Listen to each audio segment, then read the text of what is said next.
오늘 우리에게 주시는 하나님의 말씀은 잠언 2장 1절로 22절까지입니다.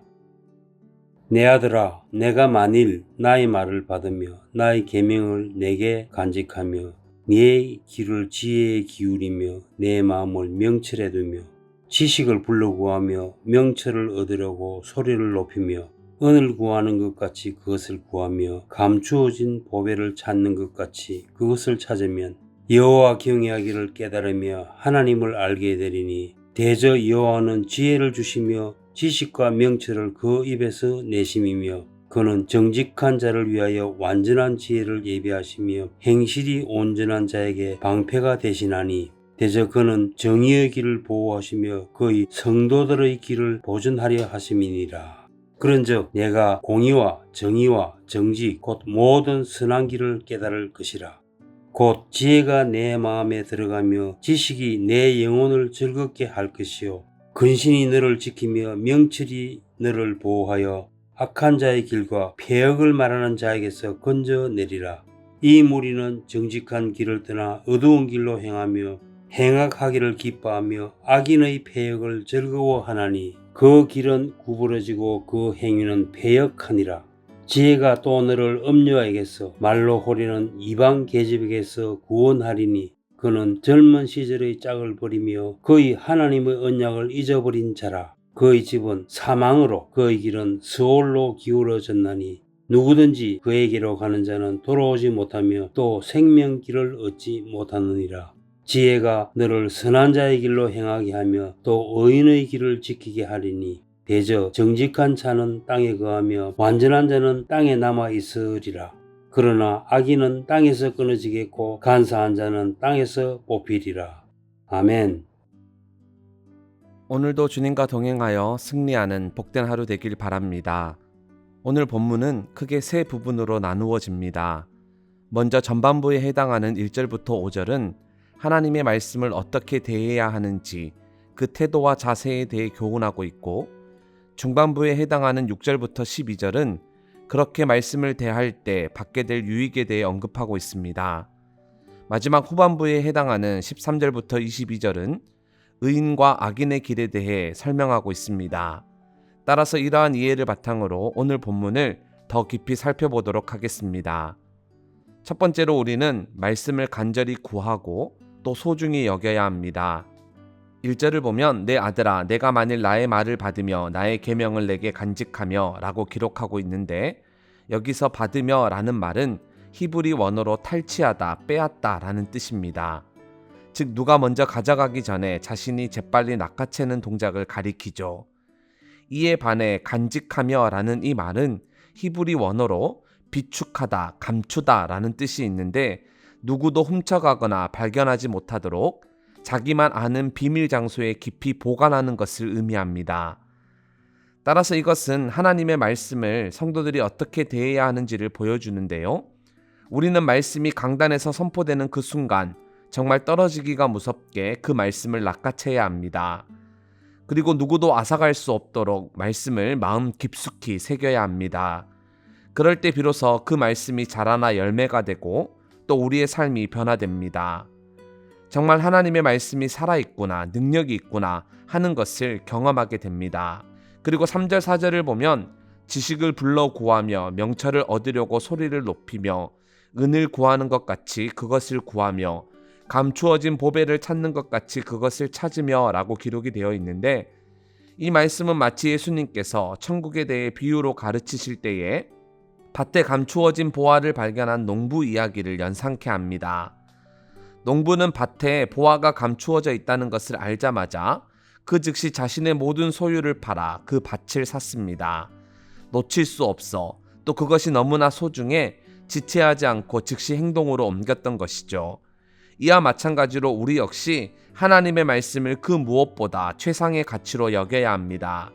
은을 구하는 것처럼, 감추어진 보배를 찾는 것처럼 그렇게 하나님의 말씀을 간절히 구하고 찾아야 합니다. 여러분, 신앙생활을 오래 하다 보면 우리도 모르게 아무런 생각 없이 말씀을 듣기도 하고 또 타성에 젖어 간절함이나 소중함을 잊어버리기도 합니다. 문제는 그렇게 되면 말씀을 자기 것으로 만들지 못하여 아무런 변화도 나타나질 않습니다. 은혜를 누리지 못하죠. 그러니 우리는 다시 한번 하나님의 말씀, 하나님의 지혜를 간절히 구하고 또 그것을 날마다 소중히 여겨야 하겠습니다. 두 번째로, 이렇게 하나님의 말씀을 간절히 구하고 또 소중히 여길 때 우리는 하나님의 보호를 받고 기쁨을 누리게 됩니다. 오늘 본문 7절에 하나님께서 온전한 자에게 방패가 되신다라고 말씀하고 있습니다. 8절엔 정의의 길을 보호하시며 성도들의 길을 보전하신다라고 가르칩니다. 더 나아가 11절과 12절을 보면 명철이 너를 보호하며 악한 자의 길과 폐역을 말하는 자에게서 건져내겠다라고 선언하고 있습니다. 즉 종합해보면 하나님께서 친히 방패가 되어주겠다고, 너를 보호하고 보전해 주겠다고, 또 어디서든지 너를 건져내겠다고 지금 이야기하고 있습니다. 이처럼 하나님은 말씀을 소중히 여기는 자, 그래서 의의 길로 나아가는 자를 보호하시고 또 구원하는 분이시죠. 여러분, 이것은 우리에게 정말 큰 위로와 소망이 되는데, 우리는 이 땅에서 살 때 많은 위기와 어려움을 만납니다. 물론 가끔은 내 힘과 내 능력으로 그 위기와 어려움을 극복할 때도 있지만, 어떤 경우에는 힘에 부쳐 쓰러지기도 하고 너무나도 큰 시련에 와르르 무너져 버리기도 합니다. 그런데 참 다행인 것은 하나님께서 이럴 때마다 우리의 방패가 되어주십니다. 우리의 반석과 요새가 되어주십니다. 말씀을 통해 우리를 건져주시고 말씀을 통해 새로운 길을 보여주십니다. 즉 하나님은 성도가 아무리 사망의 음침한 골짜기를 다닌다 하더라도 늘 보호하시며 건져주시는 구원의 하나님이시죠. 그러니 이 사실을 기억해 언제나 하나님의 말씀을 간절히 사모하는 모든 서문가족 되길 바랍니다. 그리고 또 10절 말씀을 보면 곧 지혜가 내 마음에 들어가며 지식이 내 영혼을 즐겁게 할 것이라고 이야기합니다. 이 땅의 지혜와 지식도 참 중요하죠. 왜냐하면 그것이 우리를 보다 나은 삶으로 이끌어줍니다. 하지만 세상의 지혜와 지식은 우리를 완전히 만족시킬 수는 없습니다. 우리의 갈급함을 채우지 못하죠. 그러나 하나님께서 주시는 지혜, 하나님께서 주시는 말씀은 우리의 영혼을 기쁘게 하고 또 우리의 마음에 진정한 만족을 안겨줍니다. 그러니 하나님의 말씀을 사모함으로 언제나 영혼의 기쁨을 누리는 우리 모두가 되기를 소망합니다. 마지막 세 번째로, 하나님의 말씀을 간절히 구하고 또 소중히 여길 때 우리는 의의 길로 나아갈 수 있습니다. 우리 앞엔 크게 두 가지 길이 있습니다. 13절의 잠언 기자는 그 길을 정직한 길, 또 어두운 길이라고 각각 표현하고 있습니다. 먼저 어두운 길은 악한 자의 길로, 그의 집은 사망이며 그의 길은 수올로 기울어졌다고 이야기합니다. 그래서 그 길로 나아가면 돌아올 수 없고 생명도 얻지 못합니다. 반면에 정직한 길은 생명의 길이고 선한 자의 길이며 또 의인들이 나아가는 길인데, 중요한 것은 지혜, 즉 하나님의 말씀이 그 길로 인도한다고 분명히 밝히고 있습니다. 즉 어두운 길이 아닌 정직한 길로 나아가려면 우리는 하나님의 말씀을 붙들어야 합니다. 생명을 얻고자 한다면 하나님의 지혜를 간직해야 합니다. 시편 119편 105절을 보면 주의 말씀은 내 발의 등이요 내 길의 빛이니이다 라고 말씀합니다. 이것은 하나님의 말씀이 우리를 의의 길로 인도한다는 사실을 보다 분명하게 보여줍니다. 하나님의 말씀이 환히 비추는 곳으로 나아갈 때 우리가 온전케 된다는 사실을 보다 분명하게 드러냅니다. 따라서 언제나 하나님의 말씀을 부여잡고 의의 길로 나아가는 우리 모두가 되기를 소망합니다. 이제 말씀을 정리하려 합니다. 세상은 우리를 자꾸 유혹합니다.